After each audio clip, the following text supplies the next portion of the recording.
Hey, Phil. Hey, Senda. You want to talk about getting to know each other? Ooh, I love this game. Ready? Okay. Never have I ever. No, definitely not that.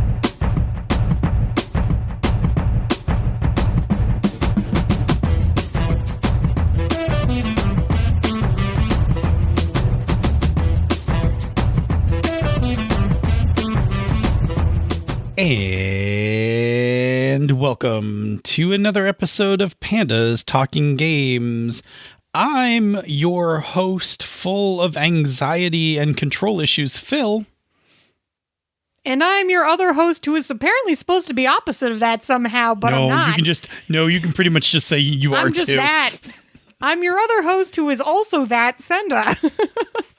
See, we're getting to know each other. Oh, yeah, getting to know you. Getting to know all about you. What's our topic for tonight? So for tonight's topic, GM Gerrymander asked us on email, how do you deal with a bunch of characters who may not know each other or even like each other? Ah, yes. The classic trope of the party that does not know each other. How do you bring them together? How do you establish some sort of connections between them? How do you get them from a group of strangers into a productive group that can actually move through a game? Yeah, so tonight we're going to look at this really common trope when you engage it and don't do the thing where you just plan it out beforehand. And we're going to talk about how to actually make it work at the table. So in order to do that, Phil, is there anything we need to know before we get started? Yeah, so there's no real definitions for tonight's talk, but for the sake of clarity, what Jerry is asking about is running a one-shot or starting a campaign where none of the characters know each other and are brought together or come together for some activity and then decide to remain together in the case of a campaign, right? So in the case of a one-shot, it doesn't really matter if they stay together. Doesn't matter. But in a campaign, if you're trying to kick off your campaign, then like the assumption is that they'll stay together afterwards. Yep. Okay. So with that understanding, there are a few tropes we should talk about. I consulted TV Tropes. Good. Well done. And found a few tropes that I will mention here. If you are super curious, you can look them up in more detail on the TV Tropes website. And you can just put the name of these tropes right in. So the first one is you all meet in a tavern. Yeah, we all know this one. This is the granddaddy of this trope, right? And it's still the most overused one or the most cliche one that people use in RPGs, right? So a group of heroes all winds up in an inn at the same time where they happen to meet each other and find out about a quest. Right. Usually there's someone in a corner in a dark cloak involved. Right. How they get there. Yeah. And how, like, all of that is to be determined, but the end result of that trope is exactly that, right? Like, they are all in the inn and about to get their job. Mission, quest, whatever. Dragonlance. Yeah, Dragonlance is an interesting exception because they actually all knew each other. They were all coming back after 5 years. Some of them did. Oh, correct. Correct. The bulk of them all knew each other. Yeah. And then Gold Moon and Riverwind show up. Tossed a couple more people in, and then they were like, okay, run out of the burning. Yes, and then that's a good point, right? So, so let's just step out of the script for a second. I ruined the script. No, what's interesting about this is that the common trope is that no one knows anyone else. Yeah. But that doesn't have to be 100% true, right? People can know each other. In the case of Dragonlance, the original heroes had all gone their separate ways for a couple of years and had come back. So Karaman, Rasslin, Tasselhoff, Flint, Tanis were all together. Yep. And then Gold Moon and Riverwind are together. Yeah, and they show up. Right, and they show up and then push together circumstances and on their way. It still fulfills the trope, even though they weren't complete strangers. So Agree. I said complete strangers before, but understand that there's some flexibility in that. Right, whenever you just need to introduce people to each other. Exactly. Okay, the next trope which is related to this one, is you all meet in a cell. Yeah, so this is similar to the previous one, but instead of meeting in an inn voluntarily, the players are all in jail of some sort or imprisoned, and they need to escape and then start their quest. Yes. There are some examples of this. The Usual Suspects, which is one of my all-time favorite crime movies ever. Yep. Has you all meet in a cell. Yeah. No, I mean, Lady Blackbird, if you just want to talk about RPGs. Lady Blackbird absolutely does. I'll just plug this. Someone running around on YouTube is a really great playthrough of Lady Blackbird that we did with Rich Rogers. Orc Lord. Yep. Yes. The Orc Lord. Yes. And it was very good. So y'all should go watch that. And Rich has run Lady Blackbird like 100 times. Times. I'm not even exaggerating that. Like literally almost 100 times. So Rich's ability to run Lady Blackbird is flawless. It is flawless. And he told us it was the most romantic one he'd ever run.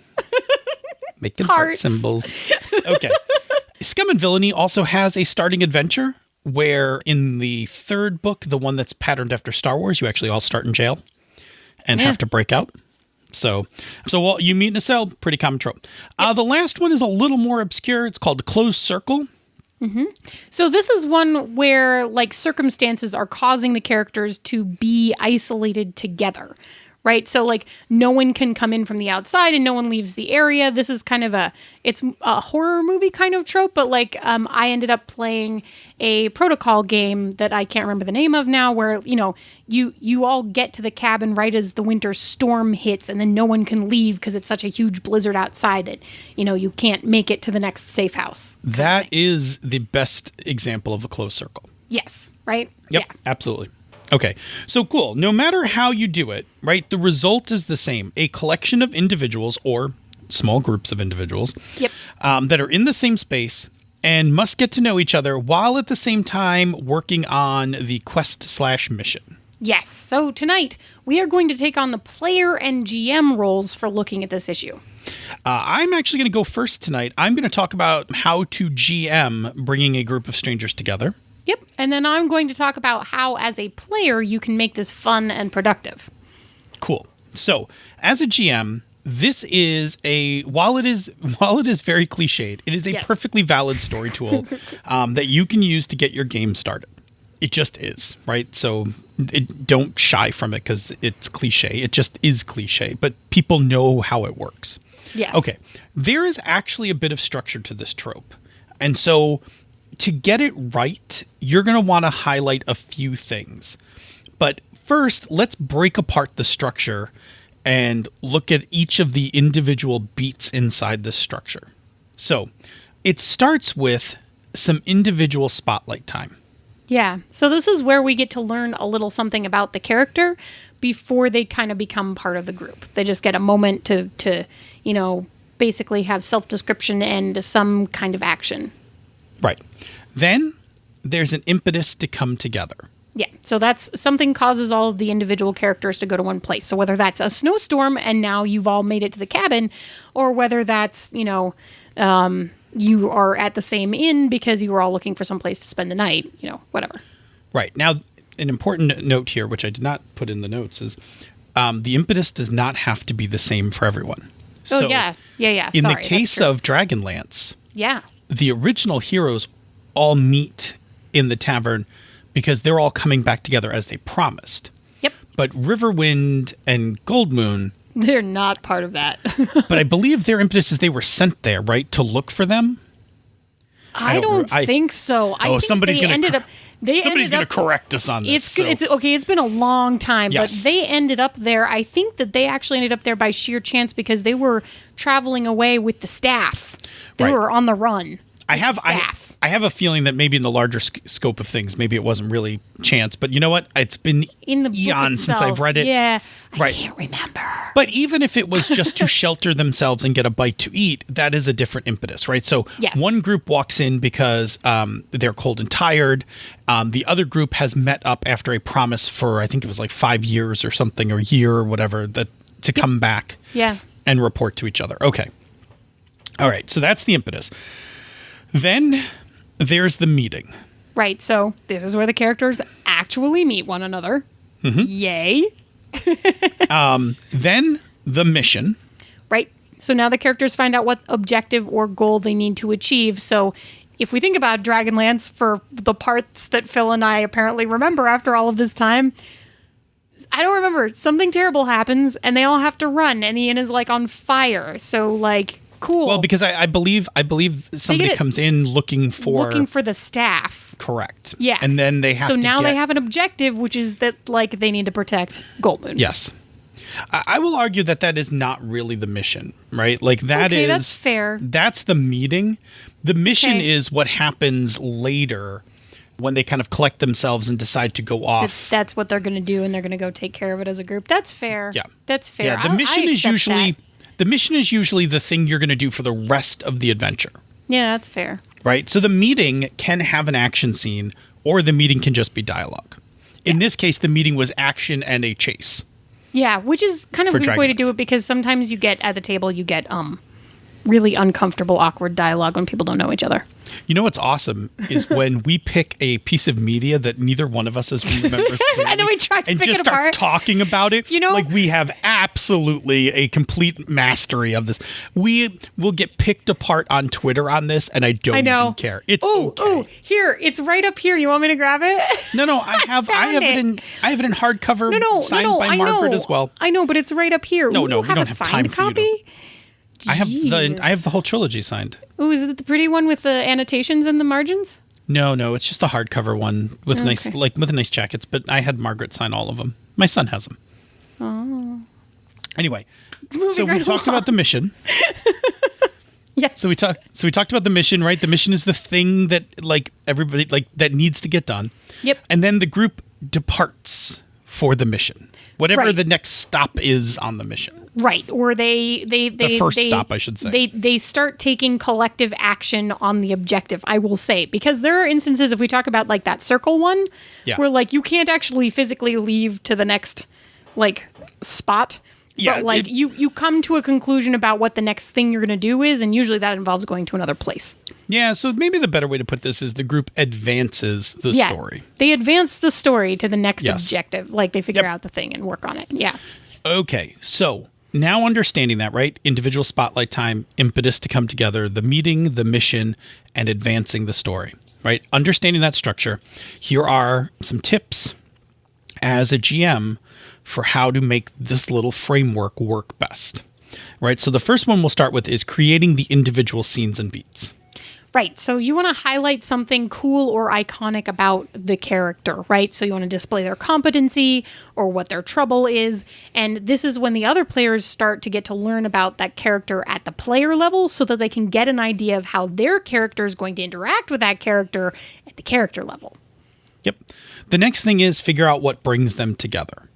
Yeah, you can ad-lib a lot of this structure, but this is one place where a little bit of prep will help. And that is, what is the thing that's going to force them to all actually come together, right? So has a patron arranged for them to come by like giving them mysterious invitations, or like the shuttle flights have been canceled to the space station, so they're all just stuck on the space station?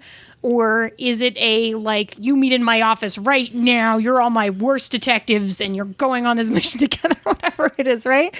So you're using a well-known trope, and it's going to be hard to be super original about it, so it's okay, just lean into it, and don't worry about it too much. Yeah, exactly. All right, so then, now that you've pushed them into one space, give them a little time to meet. Yeah, so now they're together, you need to create some time for them to actually use that knowledge you gave them by giving everybody glimpses of those characters so that they can actually interact and get to know each other. But you may not be able to do it for too long, especially if you're in a one-shot, because you're early in the story and you kind of also need to get the story going, but you don't want them to be strangers for too long because it will prevent them from being super productive in terms of making the story go forward, right? So during this time, you can ask questions to prompt reactions from the players. And that would be things like, as you sit there in your polished armor, you see the barbarian covered in furs and leather. Like, what kind of person do you think they are? And like, how are you reacting to them? Yeah, those kind of questions just to kind of push answers. Yeah. Just kind of get things like chattery. And again, it'll get a little from a player to player thing. Like if the paladin's like, oh, I'm totally snobbish towards the barbarian, right? And the barbarian player could be like, cool, I'm totally going to play into it. I'm just going to be like really disgusting and, chew with my mouth open, whatever, right? And like instantly that's starting to create that a relationship. But I like it. It can be even more interesting if the barbarian's like, actually, I'm like super well read. So even though he's looking at me like this, like he's like looking at me with down his nose, and I just, reach into my bag and open up one of my, favorite academic books and just start reading it. Right. So they totally can subvert the trope as well. Right. Yeah. Either way, you're going to start building some sort of reactionary relationship. Exactly. All right. So the next one is deliver the mission quickly. Right. Get to the monkey. Just get to the monkey. Give them the mission. So this is only as interesting as it needs to be to get the game started. Just give them something that they can latch into. Boink. So the really interesting part is the part before it where they're kind of getting to know each other. So this should be kind of short, simple, and give them the first step into what they need to do so that they can just get to it and keep developing those relationships. Right. What you want to avoid here is that you really want to create time for the players to get to know, like for the characters to get to know each other. What you don't want to do here is jam in 20 minutes of your elaborate NPC expounding upon the mission details and all this information and acting it out and putting on a hat and all this stuff, right? Because that's not the interesting part of all like they meet in a tavern, right? No. What they need is there's a dragon down in that cave and it's got an artifact that's going to open a rift to a terrible place. Yeah. 3, 2, 1, go. Go. 3, 2, 1, stop it. Make it stop. Right. So I say that because sometimes GMs get kind of caught up in doing like really elaborate openings. And one, I'm not a big fan of doing elaborate openings to begin with because I want to get into the story. But two, it is definitely not the right thing in this structure because you really want, if you're going to spend time having interactions, you want to push those interactions to the players connecting with the characters connecting with characters. Yes. Okay. So then last thing, get that story moving. Yeah. As soon as they have the mission, just get it underway, right? They have a whole adventure to undertake. And that entire adventure is now a storyline along which they get to continue to explore the relationships that they're starting to build, right? Which to me is the interesting part. And this is where aggressive scene framing can really work, right? Yeah, because it's like after you get the mission, just bam, cut the scene. Put them on the road and you're in the dungeon. Yeah. Like, we don't care how you got there. Like, unless there's something really interesting about it. The trip to the dungeon was uneventful, blah, blah, blah. Boom, you're at the dungeon. Yeah. I agree. Okay. So after the introduction, there are a few more things you need to do during the course of the adventure. The first one is you need to create more moments for them to get to know each other. Right. So this is like a discovery beat, right? That you can insert into your game at different times so that the characters just have chances to further develop their understanding of each other. And this is a point where I will just say, depending on the players at your table, these are the kind of things that your players will either leap at and even create their own, right? Or this is the kind of thing where you may have to set them up and then ask leading questions, right? It just depends on how into it they're going to, go. Yeah, so like dropping one of these beats in between a couple of encounters, like a point where they're laying low, or maybe they're right before they're going to take a rest, that kind of thing. Yeah. All right, cool. The other one is, as a GM, is watch for pairings and clusters of friends. Yeah, so eventually the group is probably going to organize into smaller clusters of like 2 or more characters just based on which characters get along better, or who has, similar motives or whatever it is. And you can use those kind of little groups for dramatic effect by putting a member of a cluster in danger in order to spur the other members into drama and action, right? So you can start using their relationships against them. Yeah, exactly. You want to nicely the point of the point of this is to kind of suss this out, right? Like watch, like maybe the barbarian and paladin, like when the barbarian takes out his learned tome, the paladin like gives him a nod, and they wind up striking a conversation about literature. Yeah. I mean, they're discussing who to read next, right? Yeah, and maybe like the thief wants nothing to do with that, so the thief goes and, talks to the sorcerer. Yeah. Right, so now you have like a little pairing going on, and so just keep track of those. Yeah. Okay. And then at the end of your adventure, especially if this is a one-shot, leave room for an epilogue. Yeah, which is like not as important for a campaign necessarily because you have many more sessions to explore this. But in a one shot at the end of the mission, we want to know what happened to these strangers, right? Like, do they go their own ways and never see each other again? Do some of them partner up and leave together? Does the group remain together as a whole? So, leave yourself some time at the end of the mission to ask this question and let the players tell you what happens. Right. So that's a lot for the GM to really make this trope shine. But they're not alone in this because players have some things they can do as well. Right, Senda? Yes. So here's the thing. As a player, you have pretty strong responsibilities in this kind of situation to make it move forward and tick, right? Your job is to recognize this trope and then drive into it and get the most out of it. So that doesn't mean I'm in an inn and, okay, cool, what are you doing in the inn? Well, I'm not looking at anyone. I'm just hunched over my potatoes and I'm answering everyone with grunts. I don't want to talk to anybody. Okay. It's not going to work out super well. Anyway, so here are some tips, right? Have a simple backstory with a few easy to remember facts. Yeah, so everybody in the group is going to have to be learning about one another because they're all strangers, right? So no complex backstories. You're not going to have time to get them out, nor is anyone going to remember like yours plus like 4 other players. So come up with a few simple facts about your character that people can easily remember. Like maybe you're 2-gun gal, right? Like that's the thing that you just kind of like, I got 2 guns. Like I always like, I have them on me. They're visible. I shoot with them, that kind of thing. Yeah. And the key thing about those simple facts is also like, you can have more facts that you like know, but like in the same way that we usually talk about this, if it hasn't come up at the table, it's not true. So simple it down to the things you're going to be sharing at the table immediately. And then you can fill that stuff in. If you're playing this campaign for months or years, like feel free to fill that stuff in. No problem. Right? Anyway, the next tip is to be curious about the other characters. Right. This trope can only tolerate one lone wolf. If that.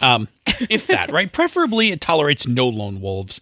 But when the beats are right, you got to, as a player, do your job to get to know the other characters. Ask questions. Strike up conversation.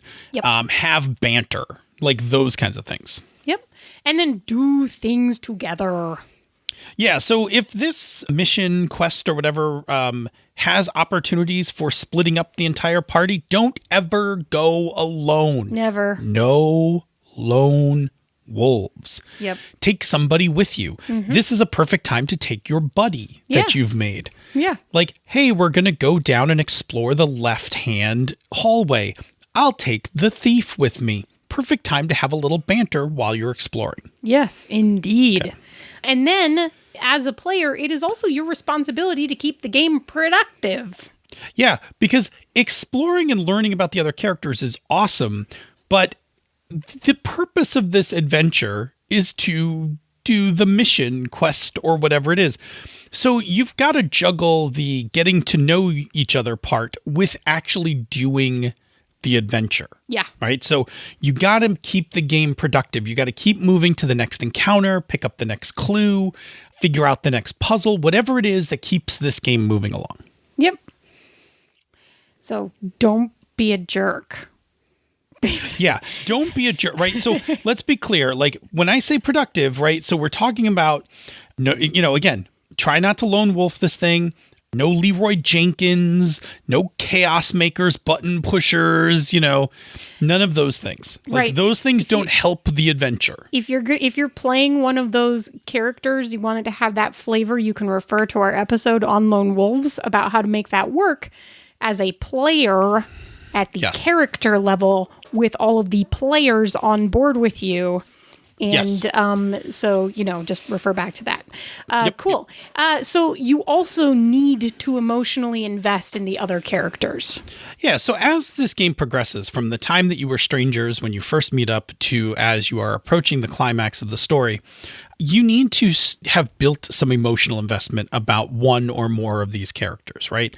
You started as strangers, but there's an arc in this, right? So let's be clear. There's an arc inside this trope, which is we start as strangers, we get to know each other, we care about each other. Yeah. And then we find out what happens to the relationship after. Yes. Right? So you need to progress through that arc. And what makes that arc enjoyable is emotionally investing in one or more of the other characters. Yep. Yeah. So think about what happens after this mission. Yeah. So you've done your emotional investment. You get through the climax. But along the way, as you're heading to the climax, start thinking about when this is over, what will my character do? And do I want to do something with one or more of the other characters? Like for instance, look at Guardians of the Galaxy, right? Mm-hmm. This is very much a you meet in a cell story, right? They had all interacted before they got thrown into prison, but they interacted as part of their spotlight time. Correct. But once they're in prison is when the meet in the cell trope kicks off and when they form into a group and their mission to stop, what's his face? Ronan the Accuser. Ronan. Correct. Okay. So anyway, the mission is to stop Ronan, right? That's what they discover. And then they go about the mission by escaping from prison. Okay. Yeah. But at the end of Guardians, they could have all gone their separate ways. Yeah. But they don't. They decide to stay together. Yes. Right? Because through the course of the movie, they have become a found family. Yeah. Right? So that's what you want to start thinking about when we're talking about think about what happens after the mission. Because even if you're playing a one shot, like we said to the GM on the GMing advice, by leaving it opening for an epilogue, you want to talk about what happens after. Yeah. And have that sense of closure, that denouement. Yeah. We like denouement. Anyway, so when we start talking about what happens after the mission, our minds are inevitably drawn to what happens after the show. And in order to get to after the show, Senda will first tell us about another show in the Misdirected Mark Network. That's right. She's a Super Geek is an Emmy-nominated actual play RPG podcast highlighting women as GMs. Join me and Andy every other Tuesday for lots of different RPGs and guests. We've been trying to highlight some games you can play at a distance really easily recently. So come check it out. The lockdown arc edition of the show. Say, Senda, where can people reach us on the internet? Well, you can find us on Twitter at Pandas Talk Games. You can find us in the Misdirected Mark forums, or you can drop us an email, panda@misdirectedmark.com. And Phil, once they find us in one of those places, what can they do with that information? Much like GM Gerrymander did, please leave us topics. This show pretty much runs, as you know, on topics that you provide. We are not creative enough to come up with our own topics. If left to our own devices, we will just sit around and talk about Ditch Lily trivia and game design all night, which at some point maybe you want us to do. But in the meantime, please just keep sending us topics. We really like doing the topics that you find interesting and turning them out into shows that we hopefully you enjoy. And talking about enjoying, if you enjoy this show or other shows on the Misdirected Mark Network, please consider, if possible, especially in these difficult times, supporting our Patreon campaign. Go to patreon.com/MMP. Your patronage helps to keep all the lights on, bandwidth, hosting, equipment, hosts, all of those things. That money goes out to make all of this possible. So thank you for making it all possible. If you do patron the campaign, there are many things you can get: the bonus outtakes from this show, the after show from Misdirected Mark, access to the amazing Slack room for life. There are other bonuses. I will be honest, it will be a little bit until the lockdown clears up before we start rolling out a bunch of new bonuses and things like that. I think we are all riding on a lighter set of spoons than we normally have, but we do like to shower our patrons with gifts and things like that. So as things progress and get better, we will pay that forward to our patrons who have cared for us so dearly. In the meantime, we like to shout out to our patrons every week. We pick three randomly from the list. This week it is Mike D. and Pretzel, the Inquisitor of Mark, and that damn cute dog. His loyal companion. Yes. Thanks, Mike. Brett. Thanks, Brett. Just Brett. Are you my Jim, Brett? Are you my Brett? It is one of the Bretts. Could be one of the Bretts. I don't know. Jim Morrison. Thanks, Jim. Break on through, man. Break on through. Senda, to continue our conquest of all podcasts and our marketing campaign of if you listen to us, you will love us. Conquest? I'm on a roll here. Okay. I drank a lot of coffee and ate a lot of sugar, Yeah, so you just let it ride. Keep going. There's a thing that helps us immensely in terms of getting people to listen to us because, again, if you listen to us, you will love us. What is that thing that helps absolute strangers find out about just who we are? Well, you could leave us a rating or review on Apple Podcasts or the podcatcher of your choice. Every new review we get really does actually help new people find the show, which is awesome. And if you let us know where it is, if you leave one, we go read them, and then we're very happy and giddy inside. But there's like a lot of different places you can leave them. One thing I will mention is that Podchaser right now is doing a very cool thing where they're actually donating money to help feed people during the COVID pandemic. And I believe it's 25 cents per review you leave on a podcast. So if that is not also incentive to go review a whole bunch of podcasts on Podchaser, I don't know what is. Awesome.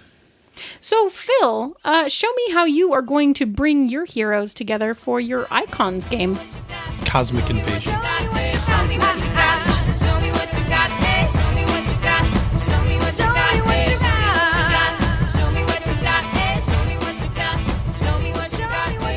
This show is a joint production of She's a Super Geek and Misdirected Mark Productions, the media arm of Encoded Designs. Show me what you got, eh? Show me what you got. Show me what you got, eh? Show me what you got. Show me what you got, eh? Show me what you got. Show me what you got, eh? Bloop. And waveforms have formed. Waveforms are forming. Bloop. So I bought a purse. Yeah, you did. Well, no, I mean, you bought a purse the same way that I bought a purse, so I think it's fair. Because I bought a Peak Design field pouch. Mm-hmm. And you bought a Topo Design sling bag. Yeah. 2.5 liter, which makes it very much in the realm of purse. I'm okay with this. Yeah. I think we've talked about this before. Since lockdown, I'm winding up carrying a whole bunch more stuff, right? A hand sanitizer, mask, sometimes gloves, all that shit. Yep. Plus my normal allotment of shit, right? Keys, phones, wallet, all that shit. So it's going to get warmer eventually. There shows no signs of it, but eventually it's going to get warmer.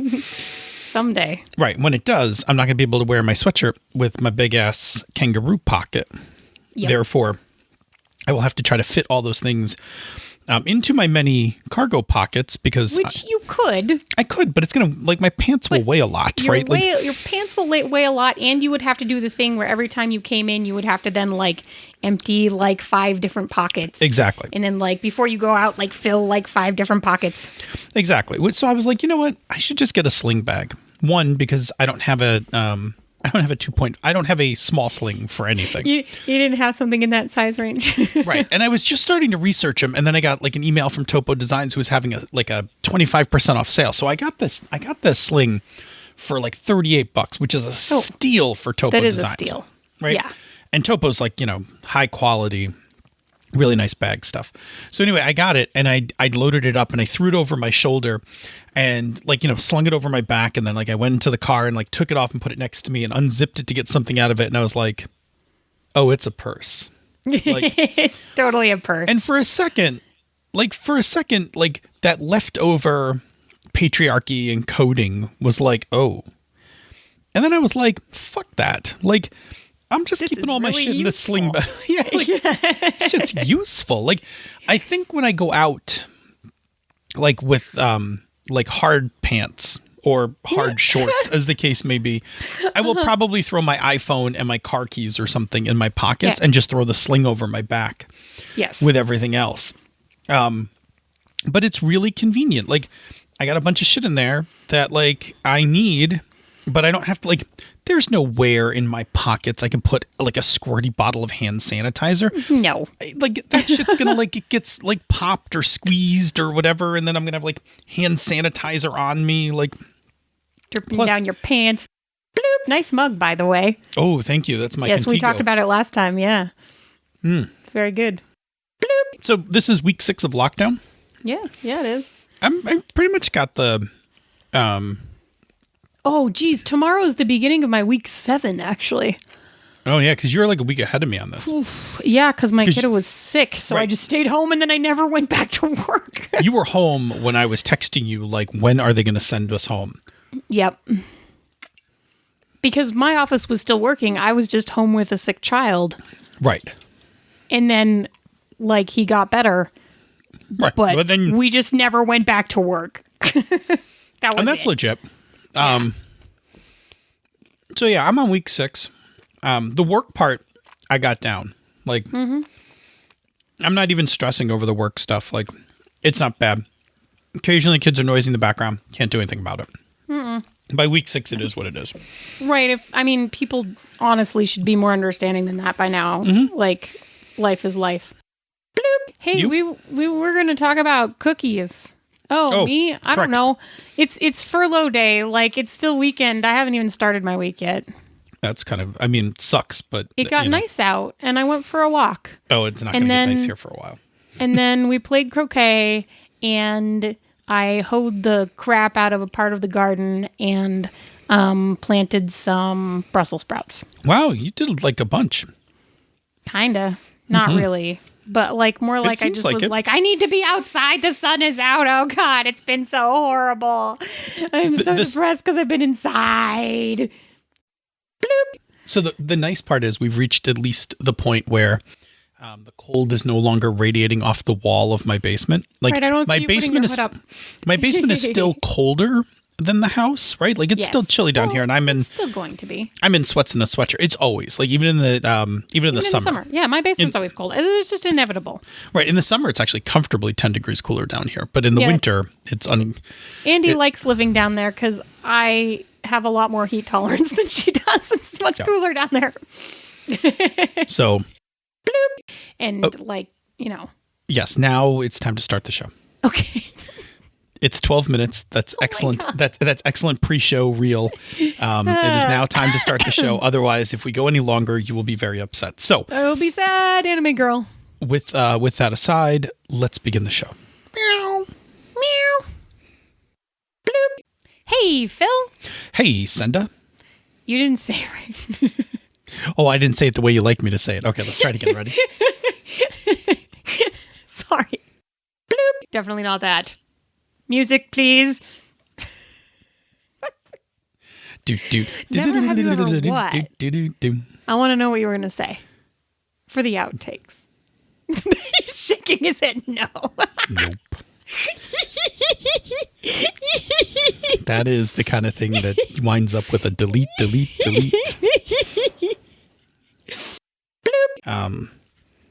Oh, it's gone. He's in... scary. He's such man. an awful. He's such an so awful villain in terms of lackluster that I can't remember his name now. because I will unfurl 1,000 years of Creed justice. Right? Like, I can't even remember his dumbass name right now. I don't know. He just murders people for fun. Bloop. Come on. Load the rest of it. Photos cast. Rocket. I mean, if you're going to go big, go big. I mean, it could be a cosmetic invasion. Hello and welcome to Makeups. You need to get out of here. You're going to cry when you see the length of this episode. Say goodbye. Bye. Show me what you got. Show me what you got. Oh, yeah, we didn't even sing that part. Show me what you got. We just didn't even... I just said bye, and we didn't even do the... Okay, I'm going to Yeah, well, stop now we're going to do the bye thing. Okay. All right, anyway, it was lovely hanging out with all of you. Hope you enjoyed the Milano cookie talk.